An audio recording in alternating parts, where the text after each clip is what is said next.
Ivan Lester McGuire was a 35-year-old skydiving expert who lived in the small town of Franklinton, North Carolina. He worked as a skydiving cameraman at the now-defunct Franklin County Sports Parachute Center, where his job was to capture photos and videos of clients who wanted their skydive jumps recorded. He'd been doing this every day for years, and April 2nd, 1988 was no different. Unfortunately, what began as just another routine workday would end in a sudden, irreversible tragedy. The day began smoothly, with Ivan successfully completing 2 dives by late afternoon. But it was an unusually busy Saturday, and before the sun could set, he was called in for a 3rd jump. He was already exhausted by this point, but didn't want fatigue to get in the way of his job, so he agreed to the dive. The plane took off from the runway located right next to the sports center, and within just 15 minutes, it was soaring 10,500 feet in the air. After reaching this desired altitude, Ivan jumped first, making sure to keep his helmet-mounted camera pointed towards the client and their accompanying skydiving instructor. What you're looking at right now is a part of the footage that he captured. A few seconds after the jump, the other instructor opened his parachute, which was Ivan's cue to open his own. But when he reached for his ripcord, it wasn't there. Panic set in as he frantically disregarded getting a good shot and searched his body for the ripcord, hoping it was just stuck somewhere. And that's when he made the horrifying discovery. He wasn't wearing a parachute at all. And since the other instructor had already opened his parachute, he couldn't help Ivan in any way either. After realizing his situation, the only words that came out of Ivan's mouth were, "Oh my God, no." The footage then became blurry as Ivan sped up to 150 miles per hour, or over 240 kilometers per hour. He crash-landed in a wooded area near the runway and likely passed away the instant he hit the ground. When rescue workers found his body, his camera equipment and the VHS tape he was recording on were broken into multiple pieces. Fortunately, investigators were able to splice together enough working sections to get a good picture of what happened before he jumped. They were able to rule out both foul play and the possibility that Ivan had intentionally chosen not to wear a parachute. But if that's the case, how could a seasoned expert with over 800 successful skydives under his belt simply forget to put on his parachute? Unfortunately, none of the evidence the investigators were able to gather answered this question. But given his circumstances, a few popular theories have emerged that offer possible explanations for what might have gone wrong. The first of which is that this incident was the result of nothing more than ill-fated complacency. As I mentioned earlier, Ivan had already completed 2 jumps that day and was exhausted before getting on the plane for the 3rd time. Maybe he assumed he was completely geared up, when in reality he was missing the most crucial piece of equipment. However, if he wasn't wearing anything on his shoulders, someone around him would have almost certainly noticed before the jump. Which brings us to the second and more likely possibility. The incident happened because of his camera equipment. You see, unlike today where a tiny action cam is all it takes to film a skydive, back in the 1980s, recording that footage required bulky camera gear that had to be worn in a backpack. There's a chance Ivan and the others around him mistook this camera bag for the parachute and didn't realize the truth until it was too late. That said, while Ivan wasn't fortunate enough to survive, the footage of his accident stands as a sobering reminder for skydivers to always double, even triple check their gear. On the 15th of January 2023, Yeti Airlines Flight 691 took off from Kathmandu's Triphuvan International Airport at around 10:30 a.m. It was a domestic flight headed for the Pokhara International Airport, located roughly 124 miles or 200 kilometers west of the takeoff location.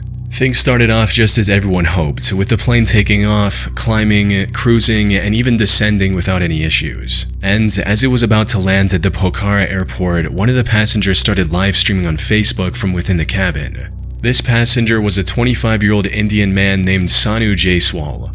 He was an adventurous young man who loved nothing more than exploring new places with his friends and experiencing their beauty firsthand.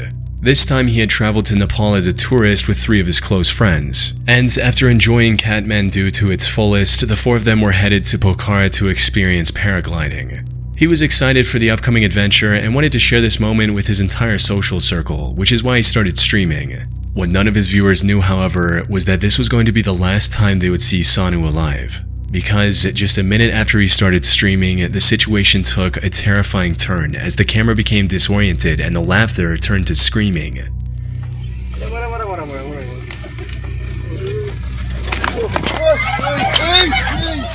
What followed was an extremely loud explosion.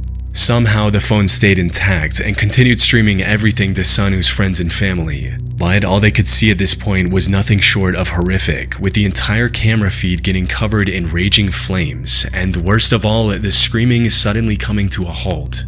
Something had gone horribly wrong, and it wasn't long before people found out exactly what.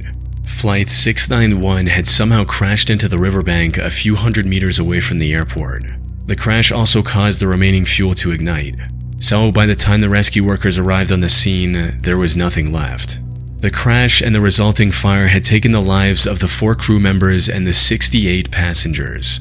Sanu was among these casualties, as he unknowingly recorded his own final moments with no idea of the tragedy that was about to unfold. The only silver lining in this accident was that the plane barely missed the populated area right next to the river, which would have likely doubled, if not tripled, the losses. As for how things went so horribly wrong when the rest of the flight had been relatively smooth, a months-long investigation concluded that it was mostly due to human error. You see, the flight was originally supposed to land on runway 30, but for some unknown reason the pilot requested to land on the indirect runway 12. Now, the co-pilot, Anju Kariwada, was under training at the time, so it's possible the pilot requested the alternative route to teach her how to land at an awkward angle. Unfortunately, while the plane was turning, she misinterpreted a command and accidentally switched both engine propellers to the feathered position. This resulted in the engine stalling, the plane losing control, turning over, and crashing into the riverbank. Put simply, a single unfortunate mistake cost the lives of dozens of people and uprooted the lives of hundreds of family members. On June 16, 2013, 29-year-old Yevgeny Titov noticed a demolition happening near his work in Lipetsk, Russia. He was on his lunch break and had plenty of time to admire the work being done, so he took out his phone and started recording the demolition. Unfortunately, watching this demolition was about to become the worst decision of his life. Now, I should mention that Yevgeny was being as cautious as he could. He was standing at least twice as far from the building being destroyed as the 2 men in front of him. Yevgeny was also standing off to the side, since given the demolition method, the debris looked like it was going to fall towards the excavator. Tragically, that is not what happened.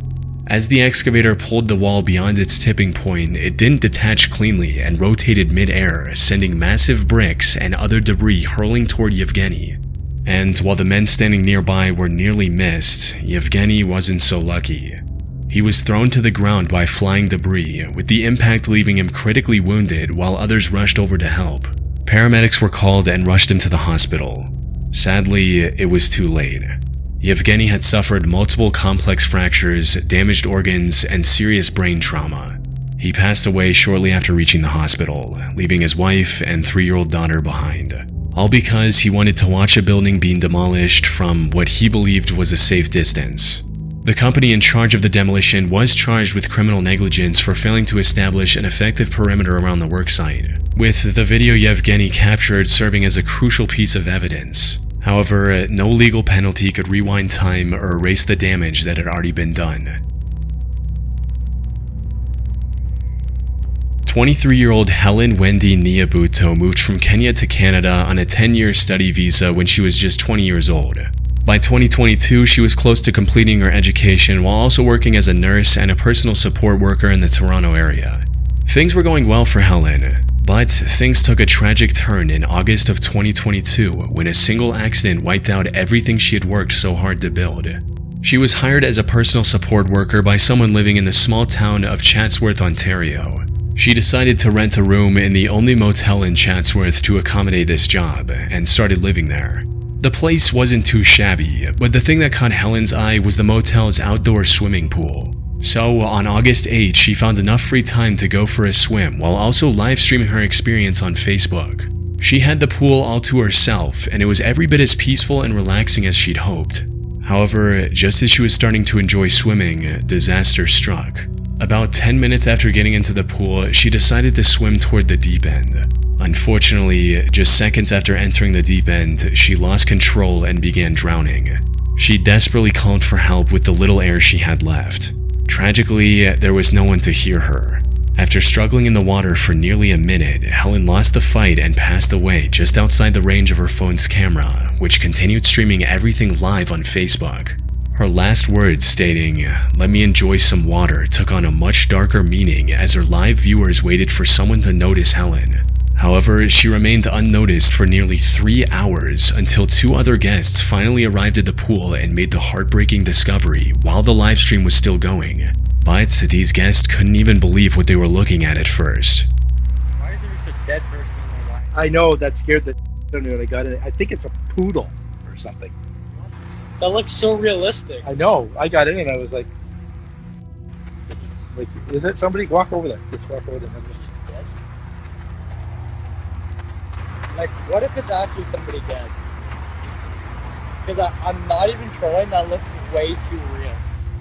They eventually realized the truth and immediately contacted the motel management. By the time someone checked on Helen, she was long gone. The livestream helped prove that this was nothing more than a terrible accident, though that did little to soften the blow for her family. As her father stated, "I watched the video, I cried, it's terrible." What made the tragedy even more devastating was that Helen was the sole breadwinner for her family. Without her, they couldn't even afford to bring her body home to Kenya. Fortunately, when the story made headlines, the internet came together and raised over 66,000 Canadian dollars to cover her funeral expenses and help her family in their time of need, giving a somewhat bright ending amongst an absolutely tragic situation. Armin Schmieder was a 28-year-old Italian man with a love for extreme sports. He originally started with skydiving and performed countless jumps across Europe. But as time went on, he started getting bored of skydiving and wanted to try something even more extreme. So, sometime in 2015, he switched from skydiving to wingsuit base jumping. Learning a brand new sport, especially one as dangerous as wingsuit base jumping, was quite risky. But Armin managed to pull through and became quite proficient at it in just 1 year. What he didn't know, however, was that his luck was about to run out. On the 26th of August 2016, Armin climbed to the summit of Mount Kangersteg in the Swiss Alps. On this day, he wanted to livestream his adventure, which started with him putting on the equipment and getting ready for the jump. But since he didn't have any streaming-capable action camera or a secure mount for his phone, he came up with an alternative solution, where once he was fully geared up, he told his viewers, "Today you fly with me," and put the phone in his pocket. All his viewers could see now was the darkness inside of his pocket, with some light bleeding through the fabric. But the audio was still clear enough to understand what was going on, like Armin counting down and making the jump. 2, 1.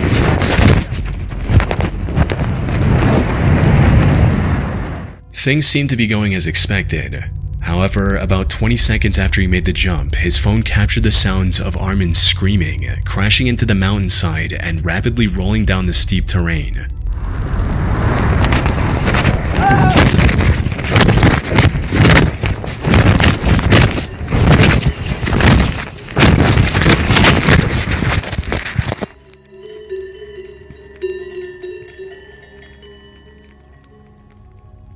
The fall ended with Armin landing in the middle of a cow pasture, now being completely silent. His viewers quickly contacted the authorities, who spent the next few hours looking for him. Unfortunately, by the time they found him, it was already too late. Armin had succumbed to his injuries and passed away. And while the Swiss authorities never released the true cause of his death, whether it was equipment failure or pilot error, at the very least, he died doing what he loved. Tevye Pustio was a 29-year-old pop singer in Romania. He was described as one of Romania's rising music stars and was building a bigger following with each passing year. Unfortunately, before he had the chance to make it big, his career was abruptly cut short on August 15, 2020. He was riding through the city of Ploiesti in a car with his wife behind the wheel. And as they were making their way through the city, Tevye decided to livestream his travel from his phone.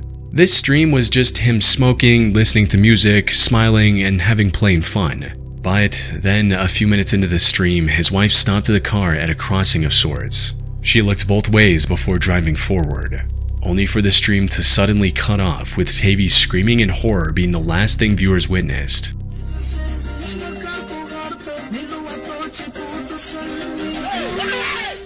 As it turned out, the two were crossing a railway line. And while his wife did look both ways, she somehow missed the train barreling towards them. By the time they noticed, it was already too late. Their car was wrecked completely, resulting in Tevye tragically losing his life. What's crazy is that just a month before this crash, Tevye made a Facebook post stating, "One day, the wrong train will take you to the right destination." His wife miraculously survived, but sustained several critical injuries. She was rushed to the hospital and put on life support, though I wasn't able to find any reports on what happened to her after that. The now tragic final memory Tavy left to his fans was him simply having fun and dancing to music.